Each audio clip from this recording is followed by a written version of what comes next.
Everyone, Tad Hargrave from Marketing for Hippies here. The focus of this video is that there's something more important than ethics. How can I say this? So much of my career, my work is based on ethics being the foundation of things. But I've got a program called The Meantime coming up, and so this thought came to mind around that.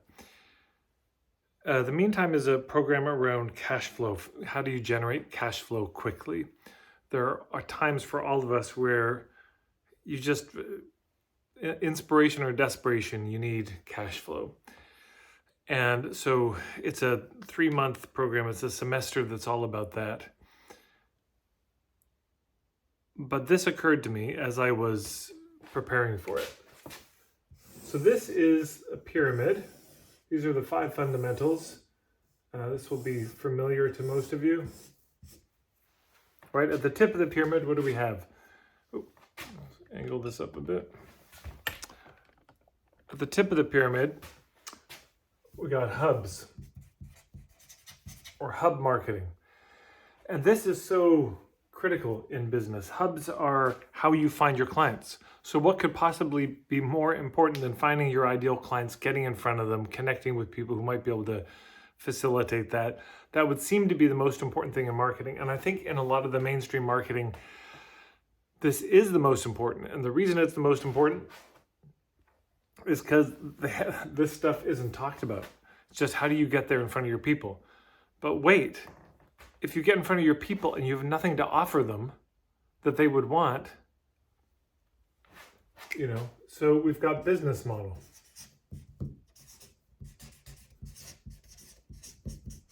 So crafting your offers would seem to be the most important thing then.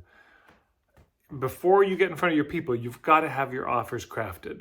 So that must be the most important. But wait, there's something more important than that. And that's what I call point of view marketing. So POV, point of view marketing.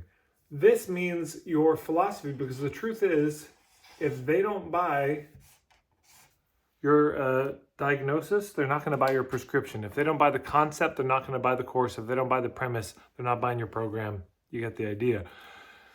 If the fundamental approach that you're taking doesn't make sense to them, it doesn't matter how great the business model, which is just a collection of your offers. It doesn't matter how solid your business model is. It doesn't matter how good your offers are, how great a guarantee you have, how well you reduce the risk. If the fundamental philosophy, cosmology, or worldview underneath that doesn't make sense, they're not going to buy. So that must be the most important thing. But wait, there's something even more important. And that is niche. Yeah, the easiest way to kill your business, try to be everything to everybody. That'll kill your business. So niche means you really get clear about what do you do, what do you not do, who's it for, who's it not for, how do you do it, how do you not do it.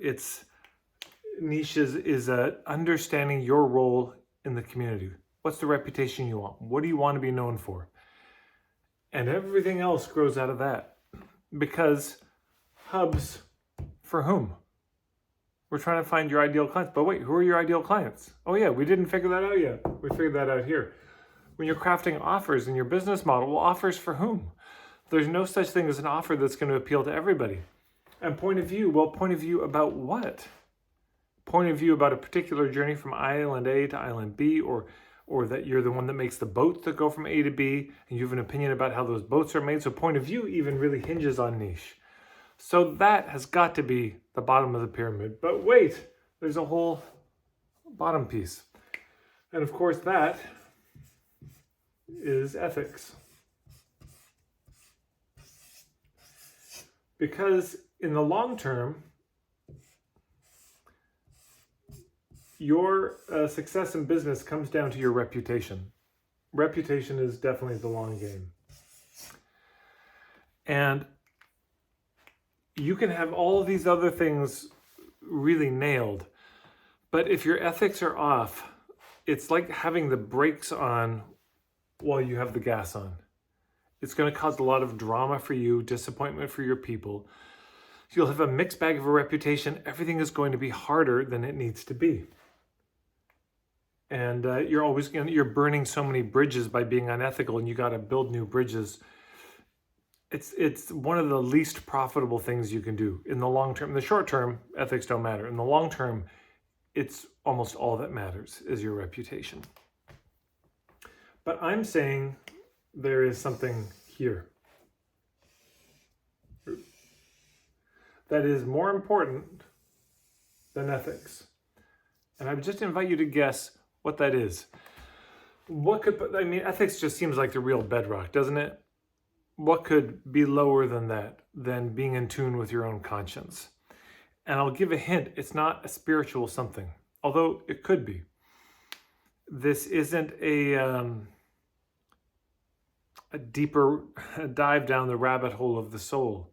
It's not that. It's so simple. And as soon as I say this, I think you're going to get it. I think you'll understand. And so let's see if I can find a marker that's definitely going to work. This one? Yeah, all right. So there's something that underlies all of this, that if this isn't here, none of this will happen. Nothing gets a chance. And here's what it is.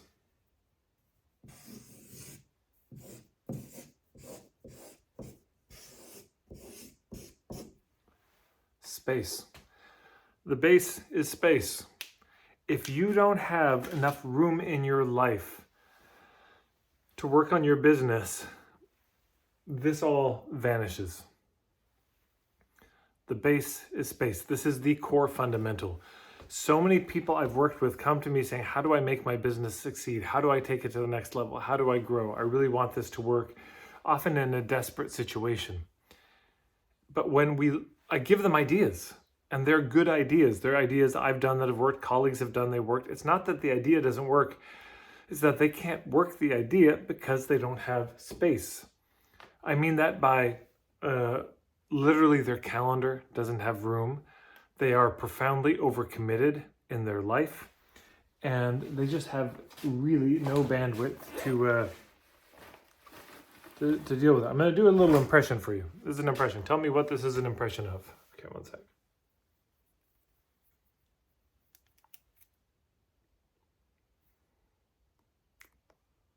Oh, okay. That was an impression of you. Hopefully, I wanted to stop it right before it snapped, but I pushed a little too far and it broke, which maybe you can relate to. So many entrepreneurs I know, they're at this point with the elastic where it is stretched right to that point where it's about to break. And then on top of that, they want to hustle. On top of that, they're saying, Tad, how do I do more? Show me more to do. That's the wrong approach. If you want to grow your business, you have to expand the amount of space you have. Another way to say this, you have to prioritize your business. The way you get here, you can't get to having more space, which is space for your business. This is you saying yes to your business, without a lot of no's. You got to say no all over the place to other stuff. Ouch. It's hard. It's hard. I know. Now, I'm not saying your business should be the biggest priority. I'm not saying you should carve out that space. I'm just saying if you want your business to succeed in the next year, if you really want to see this be the year that your business grows, it's going to take space, and more space than you think. It's going to take you getting out of some of these volunteer commitments that you've been in. It's going to take going through your calendar, sometimes your friends, and like, okay, I just have to trim. I have to focus. It takes looking through your expenses, and can you trim your expenses? Any way you can create more space in your life is going to help. And it's not permanent, but sometimes you got to take a break from certain things. I hit a period in my life of deep burnout, so much burnout. This was back 2014, 15. So much burnout. I was having electric shocks in my arms and my legs. I was having these sensations in my head that I thought I was having an aneurysm. And I was so deeply depleted, I didn't care about anything. The things I'd loved most in the world were just ashes in my mouth.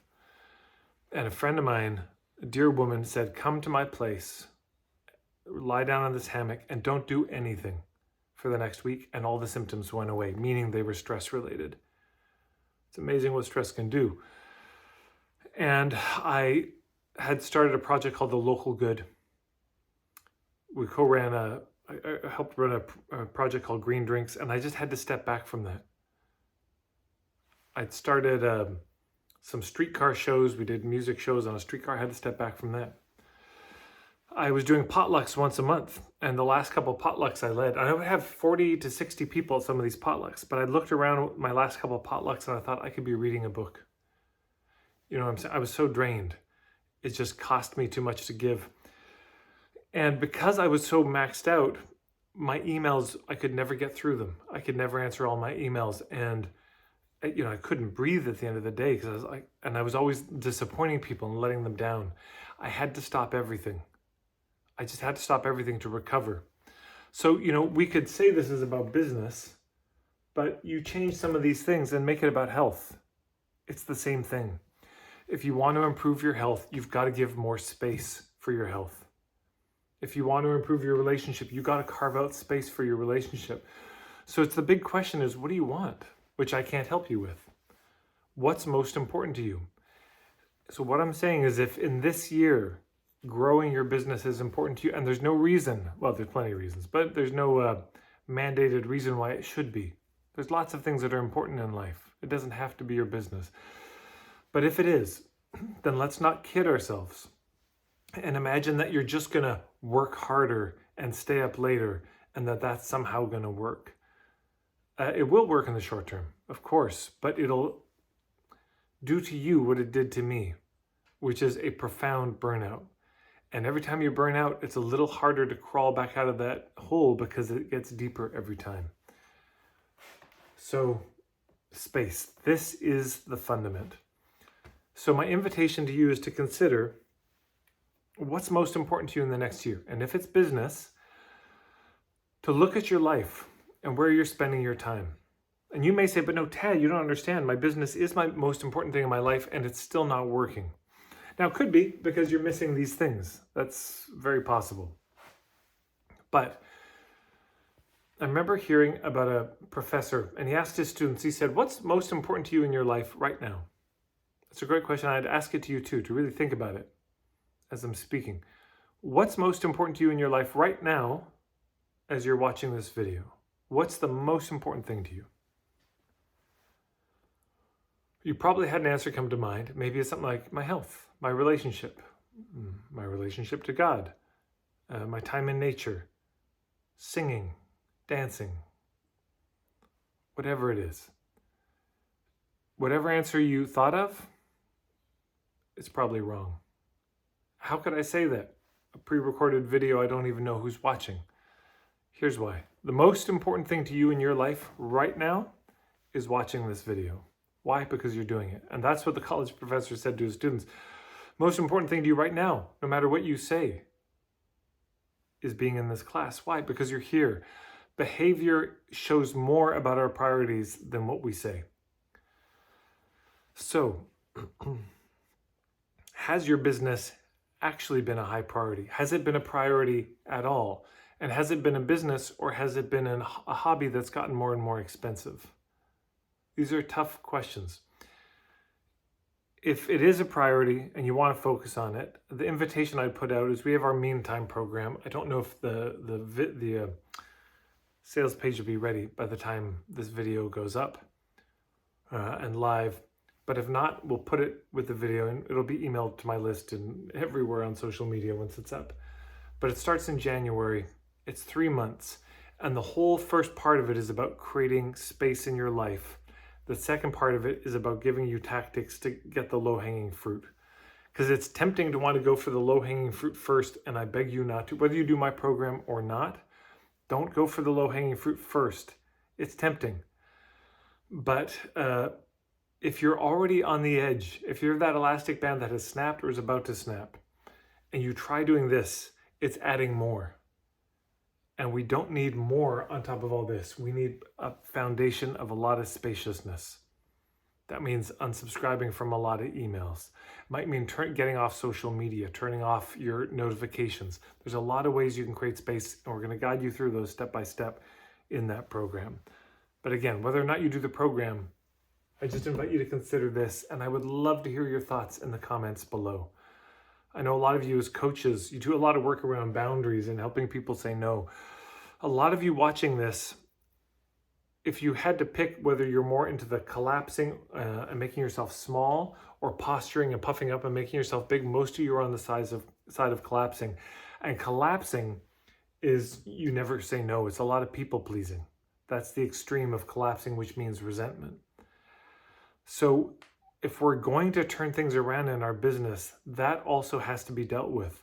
There is no solution to your business troubles in the space of collapsing. Not in posturing either. I've got a whole other product coming out about that called The Trap, because this is the trap that people get caught in. But just know that if you're not able to say no, if you're not able to throw some elbows and get some room for your business, there's no chance. So this is more important than ethics. Why? Because if there's no space, you don't even have a chance to employ your ethics. Your ethics don't even have a stage to stand on because the stage keeps crumbling. Again, I'd love to hear your thoughts in the comments below. Thank you so much for tuning in and watching. And this video is also a part of a playlist. I'll do my best to remember to put the link to that playlist below of a bunch of other thoughts around creating more space in your life so that your business actually has a chance to thrive. You put your business, the little seed of your business, in a pot that's too small.